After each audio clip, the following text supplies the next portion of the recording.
একেবারে জ্যান্ত জ্যান্ত নমস্কার, চিংড়ি, শুভ কি দুপুর। সুন্দর। কেমন আছেন নাইস বন্ধুরা নাইস নাইস সবাই?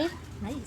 একটা নতুন জ্যান্ত চিংড়ি রে, ছটফট করে লাভ দিচ্ছিস কেন? রেসিপি কামড়ে নিয়ে দিয়েছে আপনাদের চিংড়ি, সামনে চলে কামড়ে এসেছি। দিয়েছে। দেখুন, বাবা বাজার থেকে নিয়ে এসেছিল জ্যান্ত কামড়াও জ্যান্ত কামড়াও, চিংড়ি মাছ। লাভ দাও। এই চিংড়ি মাছ দিয়ে আজকে একটা দারুণ রেসিপি হবে, সেটা হলো চিংড়ি মাছ নারকেল দিয়ে চিংড়ি পিঠে। আমরা তো এই রেসিপিটা চিংড়ি পিঠে বলি। আপনারা কে কী নামে এই রেসিপিটা চেনেন সেটা অবশ্যই কমেন্ট করে জানাবেন। দেখুন, আমি শিলে বাটবো না, আমি মিক্সচারে করে নেব। চিংড়ি মাছ নারকেল খুব সুন্দর করে আমি মিশিয়ে নেব। আর দিয়ে দিয়েছি 3টে কাঁচা লঙ্কা। এর মধ্যে আর আমি অ্যাড করব সামান্য চিনি, লবণ আর হলুদের গুঁড়ো। আর তেলটা পরে আমি মাখিয়ে নেব। দেখুন, আমি সব চিংড়ি মাছ নারকেল একসাথে মিক্স করে দিয়ে দিয়েছি মিক্সচারে। এবার এটা ভালো করে পেস্ট করতে হবে, এর মধ্যে কোনো জল ব্যবহার করা যাবে না।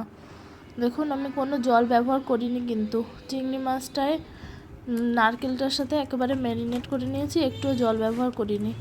সামান্য একটু জল, থালাটা ধুয়ে অল্প একটু জল আমি দিয়ে দেবো লাস্টে। আর সর্ষের তেল আমি খুব সুন্দর, আর কোনো তেল দিইনি, ওইটুকুই সরষের তেল দিয়েছি। এটা খুব সুন্দর করে মেখে নিতে হবে, সর্ষের তেলটা ভালো করে মেখে নিতে হবে।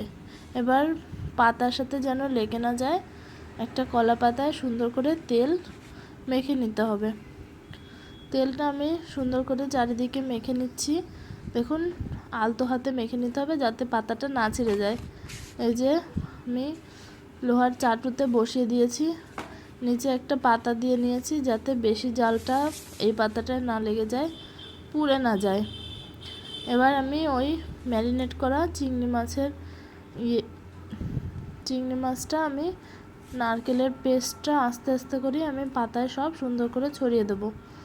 এবার একটু পাতলা করে ছড়িয়ে দিতে হবে, খুব মোটা করে দিলে মাঝখানের সিদ্ধ নাও হতে পারে ভালো করে।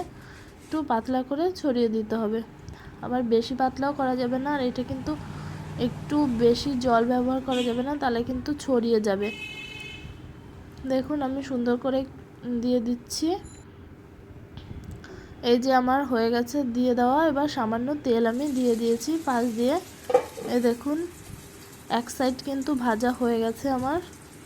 আর জালটা একদম মিডিয়ামে রাখতে হবে, মিডিয়ামের থেকেও কম, একটু লোতেই রাখতে হবে একদম।